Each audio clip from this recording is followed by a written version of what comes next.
नमस्कार मित्रांनो, मी उदय लाड पुन्हा एकदा स्वागत करतो आपल्या सर्वांचं आवडत्या यूट्यूब चॅनल शेती मित्र व्हिडिओ पाहणाऱ्या सर्व शेतकरी मित्रांचे आणि कास्तकार बांधवांच्या आजच्या व्हिडिओमध्ये मनापासून खूप खूप स्वागत. मित्रांनो, थंबनेल पाहितलं, टायटल वाचलं होय मित्रांनो, सामान्य कास्तकार बांधवांसाठी सध्याच्या कंडिशनची सर्वात महत्त्वाची अपडेट की आता 23 तारखेनंतर देशांतर्गत बाजारामध्ये सोयाबीनच्या भावात येणार आहे प्रचंड तेजी. सध्याच्या कंडिशनची ही सर्वात महत्त्वाची अपडेट की आता 23 तारखेनंतर देशांतर्गत बाजारामध्ये सोयाबीनच्या भावात येणार आहे प्रचंड तेजी. पण 23 तारखेनंतर आता देशांतर्गत बाजारामध्ये असं काय घडणार की ज्याच्यामुळे आता 23 तारखेनंतर देशांतर्गत बाजारामध्ये सोयाबीनच्या भावात येणार आहे प्रचंड तेजी.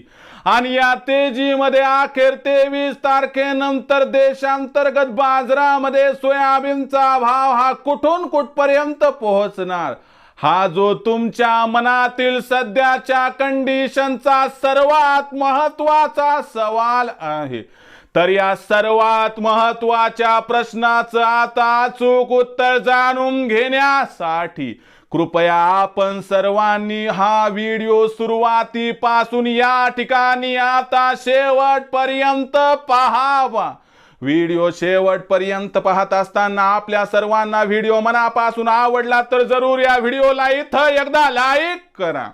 जास्तीत जास्त सामान्य कास्तकार बांधवांपर्यंत व्हिडिओ पाठविण्यासाठी जरूर या व्हिडिओला इथं एकदा शेअर करा. सबस्क्राइब करून जरूर नोटिफिकेशन बेल ऑल करा. याच्यामुळे येणारा प्रत्येक व्हिडिओ हा आपल्या सर्वांना या ठिकाणी सतत मिळत राहतो. तर बघा मित्रांनो, सामान्य कास्तकार बांधवांसाठी सध्याच्या कंडिशनची सर्वात महत्त्वाची अपडेट की आता 23 तारखेनंतर देशांतर्गत बाजारामध्ये सोयाबीनच्या भावात येणार आहे प्रचंड तेजी. पण 23 तारखेनंतर आता देशांतर्गत बाजारामध्ये असं काय घडणार की ज्याच्यामुळे आता 23 तारखेनंतर देशांतर्गत बाजारात सोयाबीनच्या भावात येणार आहे प्रचंड तेजी. आणि या तेजीमध्ये अखेर 23 तारखेनंतर देशांतर्गत बाजारात सोयाबीनचा बाजारभाव कुठून कुठपर्यंत पोहोचणार, या सर्वात महत्त्वाच्या प्रश्नाचं जर आपल्या सर्वांना अचूक उत्तर जाणून घ्यायचं असेल तर कृपया आपण सर्वांनी आता हा जो व्हिडिओ तो सुरुवातीपासून शेवटपर्यंत पाहावा, ज्यामुळे सर्व प्रश्नांची आता आपणास मिळतील या ठिकाणी सविस्तर उत्तरे. तर बघा मित्रांनो, आपल्या सर्वांना माहिती असेल की आपल्या देशामध्ये सोयाबीनचं सर्वात जास्त उत्पादन करणारे मुख्य 2 राज्य आहेत. त्यामधील पहिलं मध्य प्रदेश तर दुसरं महाराष्ट्र. आणि जवळपास या दोन्ही राज्यांचं सोयाबीन उत्पादन हे एकसारखं असतंय. सध्याच्या कंडिशनला विचार केला तर महाराष्ट्रामध्ये निवडणुका आहेत. 23 तारखेला निवडणुकांचा निकाल लागणार आहे. आणि सरकारनं तर आश्वासन दिलंय, जर महाविकास आघाडीचं सरकार आलं तर महाविकास आघाडी सोयाबीनला प्रति क्विंटल 7,000 रुपयांचा दर देणार. तर यासोबत महायुतीचं सरकार परतलं तर भावांतर योजना लागू केल्या जाणार. जर दोन्ही घडामोडींचा अभ्यास केला तर एक गोष्ट प्रकर्षाने लक्षात येईल, यांची सरकार येईल नाही तर त्यांची सरकार येईल, पण सोयाबीनच्या भावात तेजी अपेक्षित आहे.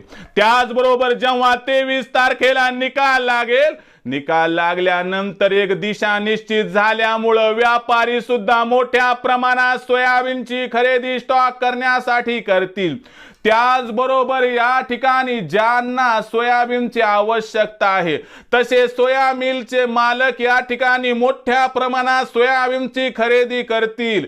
शिवाय सोयाबीनचं मॉइश्चर सुद्धा कमी झालं. या सर्व अनुकूल कारणांमुळे आपल्याला 23 तारखेनंतर देशांतर्गत बाजारात सोयाबीनच्या भावात प्रचंड तेजी दिसणार. आणि हीच ती तेजी जी सोयाबीनच्या भावाला डिसेंबरच्या पहिल्या 15 दिवसात 4,500 पर्यंत तर 31 डिसेंबर पर्यंत 5,000च्या आसपास घेऊन जाऊ शकते. पण लक्षात घ्या, मागच्या वर्षी आणि यंदाच्या वर्षी जागतिक सोयाबीन उत्पादन हे विक्रमी स्तरावर आहे. सोयाबीनचं भविष्य जरी डिसेंबर महिन्यात तेजीचं असलं तरी ही तेजी फार काळ टिकणार नाही. शिवाय आयात शुल्क जे सरकारने 20% वाढवले, निवडणुका संपल्यावर जर कमी केलं तर सोयाबीनमध्ये 300 ते 500ची घसरण सुद्धा होऊ शकते. म्हणून 23 तारखेनंतर येणाऱ्या तेजीमध्ये जर सोयाबीनचा भाव 4,500 पार गेला तर तिथं आपण सोयाबीनची विक्री सुरू करावी. आणि प्रत्येक 200-300च्या तेजीमध्ये जर आपण 25% सोयाबीनची विक्री केली तर मला वाटते आपल्या सर्वांचा या ठिकाणी होणार 100% फायदा. भविष्यात देशातील बाजारात आता सोयाबीनचा भाव कसा राहणार याबद्दल अधिक आणि अचूक माहिती प्राप्त करण्यासाठी पाहत रहा आवडतं यूट्यूब चॅनल शेतीमित्र. आपणास व्हिडिओ आवडला असेल लाईक करा, कास्तकार बांधवांपर्यंत व्हिडिओ पाठवण्यासाठी शेअर करा, सबस्क्राईब करून जरूर नोटिफिकेशन बेलला ऑल करा. याच्यामुळे येणारा प्रत्येक व्हिडिओ हा आपल्या सर्वांना या ठिकाणी सतत मिळत राहतो. तर मित्रांनो, अशाच एका नवीन व्हिडिओसह मी आपला मित्र उदय लाड आपल्या सर्वांच्या आवडत्या यूट्यूब चॅनल शेतीमित्रवर आपणास मिळत राहील. तोपर्यंत माझ्या प्रत्येक शेतकरी मित्राचे आणि कास्तकार बांधवाचे आजच्या व्हिडिओमध्ये मनापासून पुन्हा एकदा खूप खूप आभार.